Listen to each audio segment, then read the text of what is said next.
And then in this next slide, Square Enix is celebrating the launch of their new Skex Pets brand. And trust me, that cat is about to run away.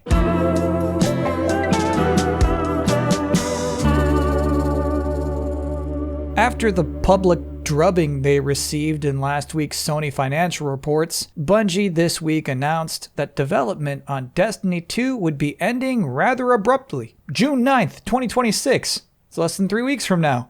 And to me that was surprising. Even though it was clearly past its prime, Destiny 2 seemed like one of those online games that could just continue as long as it wanted to. Like World of Tanks, or World of Warplanes, or World of Warships. And the unusual part is that somehow this smells worse than it looks.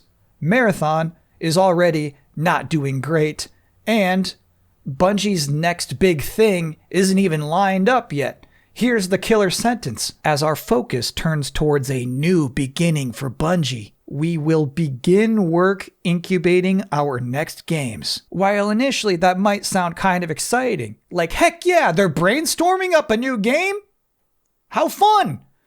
It might also send shivers down your spine if you remember that is almost exactly what happened to Bluepoint 13 months before Sony shut them down. And in Bloomberg's reporting, courtesy Jason Schreier, it sounds like a significant number of layoffs are planned while Bungie figures out what their next project is, which may or may not be Destiny 3, which may or may not be something that is involved with the Destiny universe. They don't know yet. I just feel like, personally, incubation works best when it's like a low-stress, total creative freedom scenario, whereas this seems like a come up with something good or you're all gone scenario. Now, the last time we heard Bungie talking about incubation was in 2024. That's when they announced that they were eliminating 17% of their total workforce. But the good news was that they were working to spin off one incubation team into its own studio, which in 2025 was announced to be Team LFG. Remember, that's the studio who says that's the good stuff. And get this, they're working on a new IP, a light-hearted comedic world set in a brand new mythic science fantasy universe. Bungie people potentially trying something a little silly? That could be interesting, that could work. And surely you're thinking at this point, okay, that's the transition into Bubsy. I read the title of this video, I know it's coming. Unfortunately, it's not Bubsy time yet. Because get this. Embracer Group this week announced its plans to split into two entities. Fellowship Entertainment and Embracer. Now, at first glance, you'd probably say, yeah, I think I see what this is. It's A team and B team. And that would be my assessment as well. But I think what is interesting is that Fellowship Entertainment, the A team, is referred to as an IP company. An IP company with some of the world's most beloved franchises at its center. Now, hearing that, of course, I first thought, I think you're overvaluing your franchises there a bit, Buster. Excuse me, Phil Rogers, Group CEO. But you just said world's most beloved franchises, and we're talking about Embracer stuff here. But then they brought up this tier maker slide that I actually mostly agree with. You see, we got the Lord of the Rings, The Hobbit, and Tomb Raider in the core tier. Yeah, those are big boys. Legitimate, hefty franchises. Are those first two things the same thing? Yes. But I would say that more people know what The Hobbit is than any of the franchises that occupy the specialist tier. I mean, this indicates to me they know that those top three are a step above everything else that they have. And then finally, there's the Vault tier. That's for the under-leveraged brands. And it's here where they're saying, look, The Last Saints Row did not sell well and we had to go and shut down that entire studio. But now, 3 years later, we kind of want to reactivate Saints Row. But I guess the true implication there is where external talent brings a stronger fit, we will partner, publish, or license. Meaning that the Fellowship Studios, the Primo Studios, they're busy. Okay, look how busy they are. So we'd really just feel more comfortable if it was the external studios who took on the risk of reactivating Vault tier IP. And you're probably feeling it now, and you're right. It's Bubsy time. Because Bubsy 4D released this week. Let's just start with that title. That title alone is a joke. This is the direct sequel to the most notoriously bad Bubsy game, Bubsy 3D. But also, importantly, a callback to the very peak, the very height of Bubsy's relevance. Because Bubsy's had 2 modern comebacks that failed to build any momentum. It's not a hot franchise, necessarily. So the entire release of Bubsy 4D seems almost ironic in its nature, as in, wouldn't it be funny if they made a new 3D Bubsy? Which even the developers said. We got the email reach out and we're like, you know what? It would be kind of funny. Now that clip comes from a promotional video in which they explain how this game came to be. But we certainly heard about it when Wade talked about it on a podcast. We do have the rights to some stuff in a recent acquisition. Probably the main IP in that would be Bubsy. Congratulations. That was the moment where we got bombarded online. Now what's funny about that is the interviewer, Ben Hansen, is, in my perception at least, being playfully sarcastic when he says congratulations. Probably the main IP in that would be Bubsy. Congratulations. Thank you. Because he doesn't have the vision. What's happening here at this table is Atari's Minnesotan CEO Wade Rosen was explaining that his company reacquired some old franchises from GT Interactive. The interviewer here is flummoxed, almost in disbelief that Atari could see any value in the Bubsy IP. But Wade Rosen seems to get it. You know, the last thing anyone wants is a really generic platformer these days. So, you know, how do you make a great game while also like acknowledging that Bubsy has been in less than desirable things and making that funny and fun? Like it's an interesting challenge and somebody's going to crack it. But here's an illustration of what I think is the whole point of this video and maybe modern video game publishing. Because Hansen's asking, what else did Atari pick up from this acquisition? I mean, there's some other kind of fun thing. Hardball, Demolition Racer. Those are a couple that, you know, a lot of people like. As you can see, almost no reaction whatsoever. If anything, just the polite nod you give when somebody's telling you a story about someone you don't know but should know but don't want explained to you right now. What I'm saying is, even though Ben Hansen is clearly not a Bubsy guy, it still lit him up. It got a reaction in some way. Whereas just 2 minutes later into this interview, he already forgot the name of those 2 games. Okay, so Demolition, what was the other one there?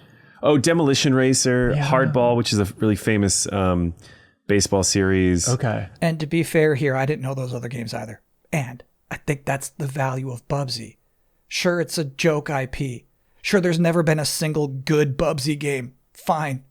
But it does at least have some level of public awareness. In an interview published by Bloomberg this week, Jason Schreier got into the nitty-gritty of Atari's business plans. Atari spends between $1 and $5 million making most of these games. And I like this part. Wade Rosen calls his strategy failing towards the light. Don't stress. Bubsy 4D doesn't need to be a smash hit. They can break even probably if they just hit 100,000 copies. Bungie would be immediately destroyed if their next game sells 100,000 copies. And it made me think of how Embracer, and soon to be Fellowship Entertainment, talks about the value of their IP. Fellowship Entertainment is built around one strategic focus: IP or worlds that fans return to again and again.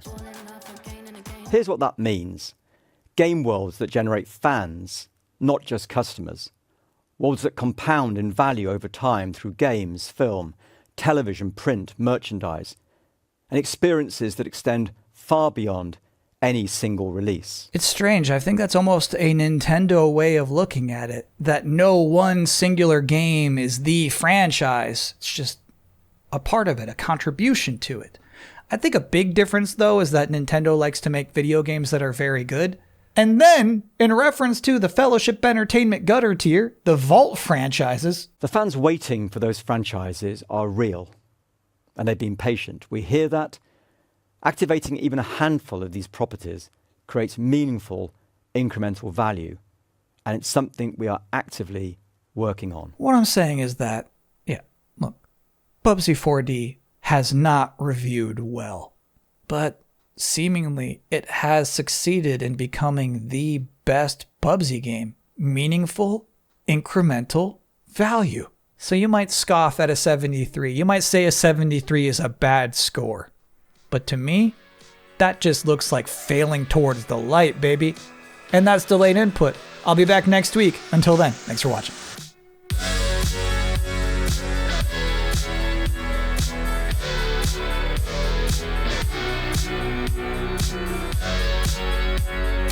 Okay, trust me. I'm not trying to make this a Jason Schreier reaction channel, but I'm pulling a third Bloomberg headline from this week. Hasbro cancels Dungeons & Dragons game from Star Wars veteran. What can I say? He just keeps getting the scoops.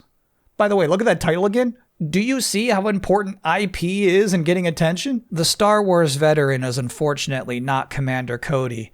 It's Stig Asmussen, director of Star Wars Jedi Fallen Order and God of War 3. Hey, that's another big IP. So Stig's got a fairly new studio called Giant Skull, and they were working on a Dungeons & Dragons game with immersive storytelling, heroic combat, and exhilarating traversal that players will fully embrace. This was one of the announcements that seemingly was a reaction to the success of Baldur's Gate 3 after Larian said, "We're not making any Baldur's Gate game anymore, bye."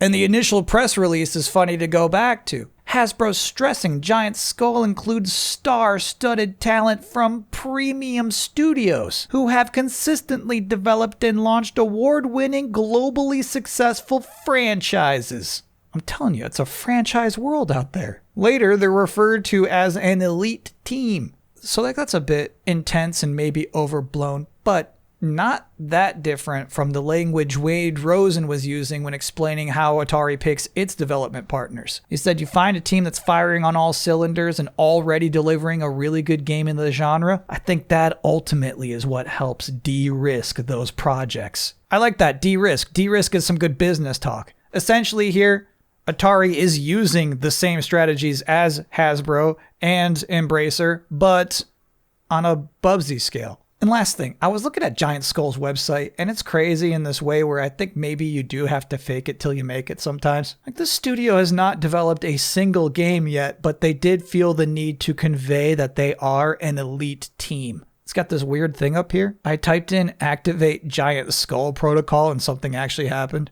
You get these weird clues, and if you take the capital letters, that led to a weird poem. And then I found this Reddit post where people have found even more weird responses. It's definitely edgy. It's an edgy website.